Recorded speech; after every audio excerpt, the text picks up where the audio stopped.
Stroke recovery के लिए बहुत ज़रूरी होता है कि हम मरीज़ को फ़ाइन मूवमेंट्स करवाएं। Welcome to our YouTube channel. देखें फ़ाइन मूवमेंट्स कौन सी मूवमेंट्स होती हैं।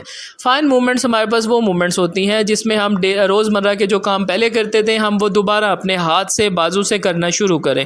अब ये पेशेंट जो हमारे पास आई हैं इनके जो है वो स्ट्रोक के बाद मूवमेंट में बहुत ज़्यादा कमी है, लेकिन अब ये है कि इनको आहिस्ता आहिस्ता हमने फ़ाइन मूवमेंट्स पर रखा है कि फ़ाइन मूवमेंट्स में इनको हमने कहा कि आप छोटी छोटी चीज़ें पकड़ें और उसको अपने हाथ से उठाकर इसमें डालने की कोशिश करें।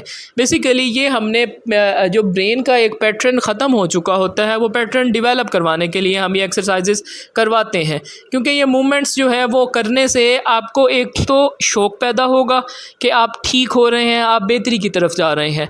दूसरा, आपका दिमाग भी परसीव करेगा, दिमाग इस पैटर्न को याद करने की कोशिश करेगा। अब हमने जो भी मूवमेंट्स करवानी होती हैं वो पैसिव करवानी होती हैं, यानी जो आपके दिमाग पहले एक्टिव यानी खुद से करवा रहा होता है, आपके हाथों से हरकत, आपकी बॉडी से जो आप कमांड दिमाग आपको देता है वो कर रहे होते हैं। लेकिन जब उसका राब्ता ख़त्म हो जाता है फालिज या स्ट्रोक के बाद, तो हम उसको पैसिव यानी कि बाद में ख़ुद से करवाते हैं।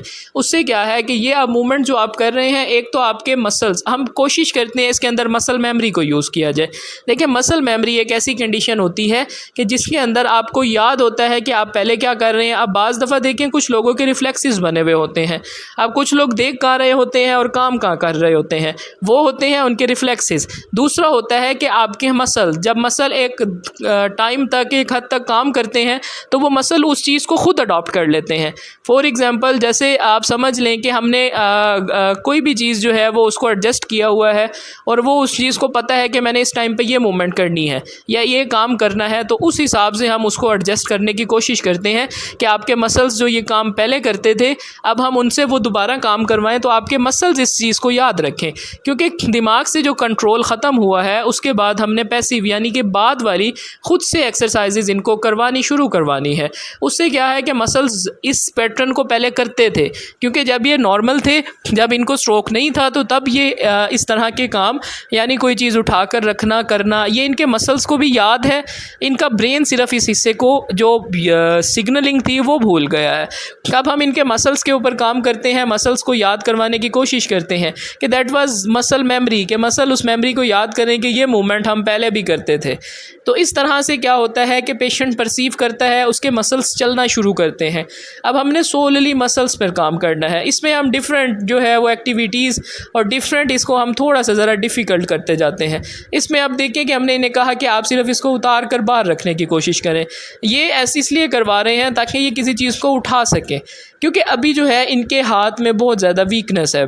वीकनेस की वजह से हमने जस्ट इनसे अभी एफ़र्ट करवानी है कि ये किसी भी हरकत को, किसी भी मूवमेंट को अभी सिर्फ करें, ना कि उसमें हमें परफेक्शन हो। अब आहिस्ता आहिस्ता आहिस्ता आहिस्ता जैसे ये इसको करेंगी,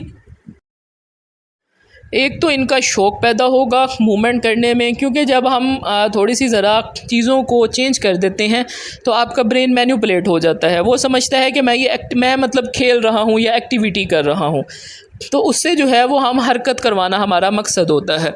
अब ये देखें कि हम आहिस्ता आहिस्ता इनको कहा है कि इसको उठाकर बाहर की तरफ रखना शुरू करें। स्टार्ट में डिफ़िकल्टी होती है मरीज़ को, लेकिन वो कोशिश करता है। देखिए, ये कोशिश ही हमने करवानी है ताकि इनके हाथ जो हैं वो चलना शुरू करें। अगर ये मूवमेंट्स, ये फ़ाइन मूवमेंट्स और ये चीज़ें हम आहिस्ता आहिस्ता करवाते रहें तो मरीज़ ख़ुद से अपने हाथ की मूवमेंट को करना शुरू कर देते हैं, क्योंकि ये चीज़ें जो हैं ये आपकी एक्टिविटीज़ के लिए और आपकी ब्रेन की लर्निंग के लिए बहुत ज़रूरी हैं। अब हमने मसल्स जो हैं जो बिल्कुल बेसूध हो गए हैं उनको ऐसे नहीं छोड़ देना, उनको हमने स्टिमुलेट करना है। स्टिमुलेट करने के बाद उन्हें डिफरेंट काइंड ऑफ एक्सरसाइजेस पर रखना है। ये एक्सरसाइजेस नहायत इफ़ेक्टिव होती हैं, आप इनको घर पर भी कर सकते हैं। आप इस तरह की ऑक्यूपेशनल टूल्स लेकर आप मरीज़ को कहें कि आप वो जब घर पे बैठे तो वो फ्री ना बैठे, क्योंकि स्ट्रोक पेशेंट कोई ना कोई एक्टिविटी करता रहे। उससे क्या है कि वो जितनी जितनी देर अपने आप को इंगेज रखेगा उतनी उतनी देर उसके मसल्स काम करना शुरू करेंगे। तो इन एक्टिविटीज़ से ही आपकी मसल मेमोरी भी बेहतर होती है कि आपके मसल जो पहले काम कर रहे होते हैं, चाहे उनके सिग्नल नहीं है, लेकिन वो मसल्स कुछ ना कुछ हद तक उन चीज़ों को, उन मेमोरीज़ को याद रखते हैं। तो उनकी याददाश्त बेहतर करने के लिए हम ये डिफरेंट एक्सरसाइजेस मरीज़ को करवाते हैं। देखिए, स्ट्रोक रिकवरी एक आर्ट है, ये मजाक नहीं है। इसके अंदर आपने सबसे पहले तो मरीज़ का डिप्रेशन लेवल कम करना होता है। जब एक पेशेंट को स्ट्रोक होता है तो वो डिप्रेशन स्टेट में होता है। आपने उनके अंदर कॉन्फिडेंस डेवलप करवाना होता है कि आप ये कर सकते हैं, इसका आपको कोई मसला नहीं है, आप बेहतर हो रहे हैं। जिससे जो है वो मरीज़ बेहतरी की तरफ जाना शुरू करता है। मैं एक रिसर्च पढ़ रहा था, उसमें उन्होंने कहा हुआ था कि एक स्पाइनल कॉर्ड इंजरी के पेशेंट थे। उन्होंने अपने माइंड को ये समझाना शुरू किया कि आई एम ओके। वो रात को वो कहती हैं कि जब वो सोते थे तो वो अपने माइंड को सोचते थे कि मैं ठीक हो रहा हूँ, मेरी बॉडी काम कर रही है, मैं हील कर रहा हूँ। देखें, अल्लाह ताला ने हमारी बॉडी में हीलिंग कैपेसिटी रखी है। जब भी हम कोई काम आहिस्ता आहिस्ता करना शुरू करते हैं या हमें कोई कट आता है, इंजरी होती है या कुछ भी होता है, तो वो उसकी हीलिंग होना शुरू हो जाती है। लेकिन कुछ ऐसी कंडीशन है जैसे स्ट्रोक है, इसके अंदर हीलिंग स्लो होती है और बाज़ दफ़ा जो ब्रेन का कनेक्शन है वो बहाल नहीं भी होता। लेकिन हमने जो है उस पर एफ़र्ट और कोशिश करनी होती है ताकि जो मसल्स हैं वो ये मेमोरी याद करें और साथ में आपके ब्रेन का एक न्यूरोप्लास्टिसिटी पाथवे जो है वो भी डेवलप हो जाए। अब इस एक्सरसाइज में थर्ड एक्टिविटी में आप देखेंगे कि हमने चुटकियाँ ली हैं, ठीक है, इनको हमने किसी वायर पर बांध दी है। अब इनको हमने कहा है पेशेंट को कि आप इसको उतारें। देखिए, इस तरह करने से इनकी बॉडी, इनके मसल्स जो काम नहीं कर रहे थे वो काम करना शुरू करते हैं। शुरू में मरीज़ को डिफ़िकल्टी होती है किसी भी एक्टिविटी को करने में। आस्ता आस्ता जब हम उनको कहते हैं कि आप ये एक्टिविटीज़ करें, तो इससे जो है वो उनका ब्रेन भी याद करता है इस पैटर्न को, क्योंकि डैमेज हो गया है लेकिन ब्रेन का कुछ हिस्सा जो है वो अभी बेहतर है।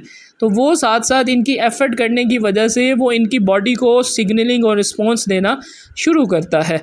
साथ में हम जो है वो इनके मसल्स को ज़्यादा से ज़्यादा इस्तेमाल में लाते हैं ताकि मसल्स मेमोरी इनकी अच्छी डेवलप हो, क्योंकि मसल्स जो हैं वो अगर हम उन्हें काम कर लगा दें तो मसल्स भी इनका साथ दे सकते हैं। इसमें हमने परफेक्शन नहीं चाहिए होती पेशेंट के, हमें जैसे ये चाहिए होता है कि मरीज़ इस चीज़ को अच्छे से करे ताकि मरीज़ इस काबिल हो जाए कि वो अपनी डेली एक्टिविटीज़ के काम कर सके।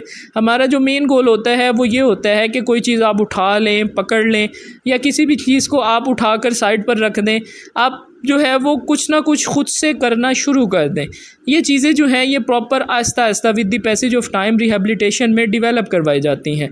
अब आहिस्ता आहिस्ता हम इनको डिफरेंट काइंड ऑफ एक्सरसाइजेस पे, डिफरेंट काइंड ऑफ एक्टिविटीज़ पे और फाइन मूवमेंट स्किल्स पर लगाएंगे ताकि ये जो है इनका बाजू जो हरकत करना आप शुरू किया है वो बेहतरी की तरफ जाए। देखें कि स्टार्ट में थोड़ी सी मुश्किल होती है, लेकिन आहिस्ता आहिस्ता आप देखें कि ये अब अपने अंगूठे को और उंगली का इस्तेमाल करना शुरू कर रहे हैं। यही चीज़ हमने करवानी होती है एक मरीज़ से। जब वो इस तरह की एक्टिविटीज़ करता है तो वो एक तो अपने आप को बेहतर महसूस करता है और साथ में उसकी बॉडी भी हील करती है। हमारा इस टाइम मेन गोल है कि हम इनको जल्दी जल्दी हील करें ताकि ये अपने ख़ुद के काम खुद से कर सकें। प्लीज़ आप ये बताइएगा कि आप किस शहर से हमारी वीडियो देख रहे हैं। चैनल को लाइक करें, शेयर करें एंड सब्सक्राइब करें। Thank you so much for watching.